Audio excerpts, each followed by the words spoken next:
Hello everyone, welcome back to my channel. আজকে আমি তোমাদের সামনে নিয়ে চলে এসেছি একটি সুন্দর মিষ্টির রেসিপি। অনেক দিন ধরেই বাড়িতে বেশ খানিকটা দুধ জমে গেছিলো, তাই ভাবলাম কী বানাই, তো চলো একটা মিষ্টিই বানিয়ে নিই।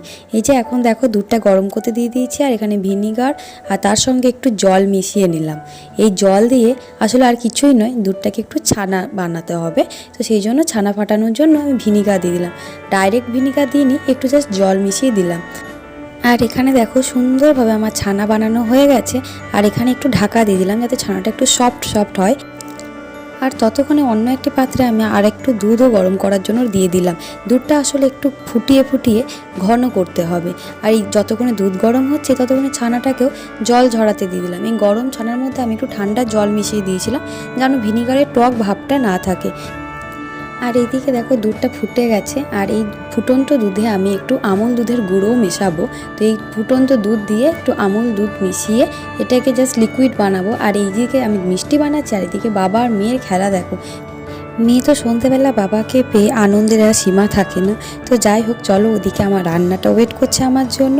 আর এখানে আমি ফুটন্ত দুধের মধ্যে আমুল দুধের লিকুইডটা দিয়ে দিলাম।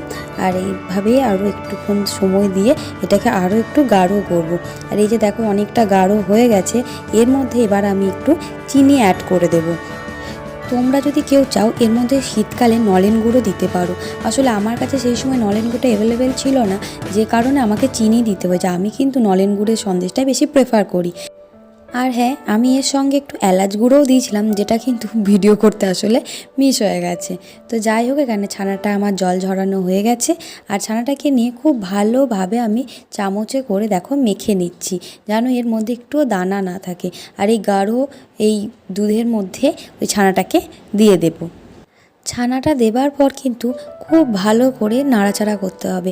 আর এই সময় কিন্তু আঁচটা একটু লোতে রাখা ভালো, কারণ খুব বেশি দিলে তলাটা ধরে যেতে পারে। আর তোমরা যদি কন্টিনিউ এটা নাড়াচাড়া করো সেটাই কিন্তু ভালো হবে। আর নাড়াচাড়া করতে করতে দেখবে একটা টাইম পর ঠিক এরকম মিশ্রণটা হয়ে যাবে। আর আমি একটা পাত্রে একটু কাজু কিশমিশ দিয়ে এর মধ্যে এটা সেট করার জন্য রেখে দিলাম। আমি হোল নাইটই রেখে দিয়েছিলাম, কারণ অনেকটাই রাত হয়ে গেছিলো বানাতে। আর এদিকে দেখো বাবা মেয়ের খেলা দেখো, যত রাত বাড়ে ওদের খেলাও বাড়ে।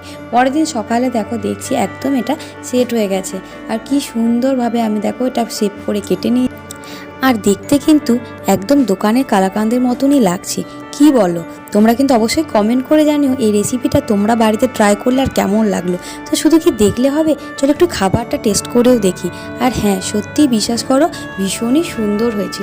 তোমরাও কিন্তু অবশ্যই ট্রাই করো। আর হ্যাঁ, চ্যানেলটা সাবস্ক্রাইব করে দিও। বাই।